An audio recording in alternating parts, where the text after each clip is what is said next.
Évangile de Jésus-Christ selon saint Luc. Jésus vint à Nazareth où il avait grandi. Comme il en avait l'habitude, il entra dans la synagogue le jour du sabbat et il se leva pour faire la lecture. On lui présenta le livre du prophète Isaïe. Il ouvrit le livre et trouva le passage où il est écrit « L'Esprit du Seigneur est sur moi parce que le Seigneur m'a consacré par l'onction. Il m'a envoyé porter la bonne nouvelle aux pauvres, annoncer aux prisonniers qu'ils sont libres et aux aveugles qu'ils verront la lumière, apporter aux opprimés la libération, annoncer une année de bienfaits accordée par le Seigneur. » Jésus referma le livre, le rendit aux servants et s'assit. Tous dans la synagogue avaient les yeux fixés sur lui. Alors il se mit à leur dire « Cette parole de l'Écriture que vous venez d'entendre, c'est aujourd'hui qu'elle s'accomplit. » Tous lui rendaient témoignage, et il s'étonnait du message de grâce qui sortait de sa bouche. Il se demandait « N'est-ce pas là le fils de Joseph ?» Mais il leur dit « Sûrement vous allez me citer le dicton « Médecin, guéris-toi toi-même. Nous avons appris tout ce qui s'est passé à Capharnaüm. Fais donc de même ici dans ton pays. » Puis il ajouta « Amen, je vous le dis, aucun prophète n'est bien accueilli dans son pays. En toute vérité, je vous le déclare, au temps du prophète Élie, lorsque la sécheresse et la famine ont sévi pendant 3 ans et demi, il y avait beaucoup de veuves en Israël. Pourtant, Élie n'a été envoyé vers aucune d'entre elles, mais bien à une veuve étrangère de la ville de Sarepta, dans le pays de Sidon. Au temps du prophète Élisée, il y avait beaucoup de lépreux en Israël. Pourtant, aucun d'eux n'a été purifié, mais bien Naaman, un Syrien. À ces mots, dans la synagogue, tous devinrent furieux.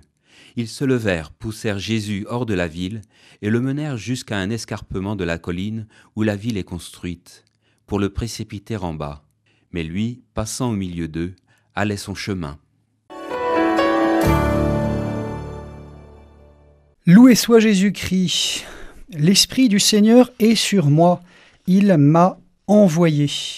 Chers auditeurs, nous passons maintenant à l'Évangile de saint Luc pour ces jours de la semaine.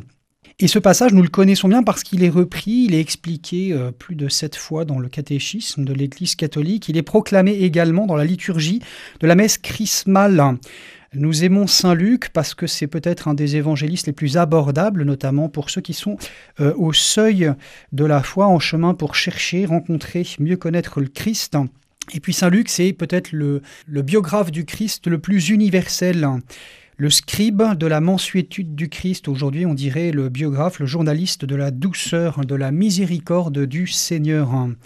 Ce qui va retenir notre attention, c'est que Jésus s'applique ici la prophétie, l'annonce faite par Isaïe, quelques 750 ans auparavant, le Messie promis par Dieu, l'envoyé du Seigneur, c'est lui.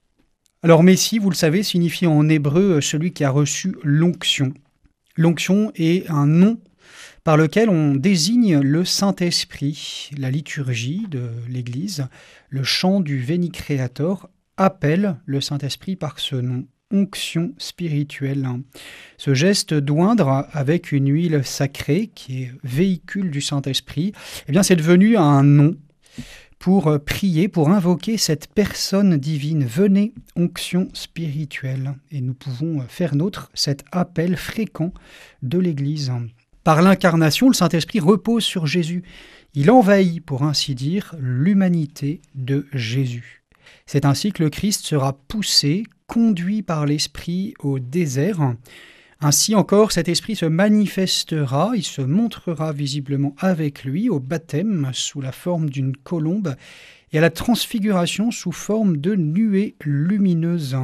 Cet Esprit est donc l'Esprit de Jésus et Jésus nous a mérité ensuite que l'Esprit Saint nous soit envoyé, nous soit donné, qu'il devienne aussi notre Esprit, que nous puissions dire, comme des fils adoptifs de Dieu, l'Esprit du Seigneur est sur moi, il m'envoie, en particulier par les sacrements de baptême et de confirmation. Jésus est vraiment Dieu, vraiment homme, c'est loin du Seigneur. Par son union hypostatique ou personnelle, si vous préférez un terme plus simple, son humanité est consacrée par sa divinité. Le voilà donc consacré pour accomplir sa mission. Il inaugure cette mission, il commence maintenant sa vie publique, il va évangéliser, et en commençant par les plus proches, par son premier cercle, pour étendre ensuite cette annonce du royaume des cieux, comme par cercle concentrique. Jésus est donc dans le premier cercle, ses proches, ses familiers de Nazareth. Ici commence l'épisode, une assemblée de prière, d'enseignement à la synagogue. L'épisode se termine, vous l'avez vu, en tentative de meurtre au bord d'un précipice. Nous connaissons parfois ce paradoxe de l'apostolat, cette annonce de la foi par la parole ou simplement par le témoignage de vie, et ce n'est pas toujours reçu facilement ou immédiatement par nos proches, ceux qui nous sont le plus proches humainement par les liens de la chair, de l'histoire commune, parfois peuvent nous être lointains spirituellement. Le témoignage de foi, la sainteté de vie, l'effort de conversion ne sont donc pas toujours faciles dans le premier cercle. Voilà, et je termine par ces très beaux mots du catéchisme. L'économie du salut est à l'œuvre dans l'année chrétienne, dans l'année liturgique, dans le cadre du temps, et ainsi le royaume de Dieu entre dans notre temps.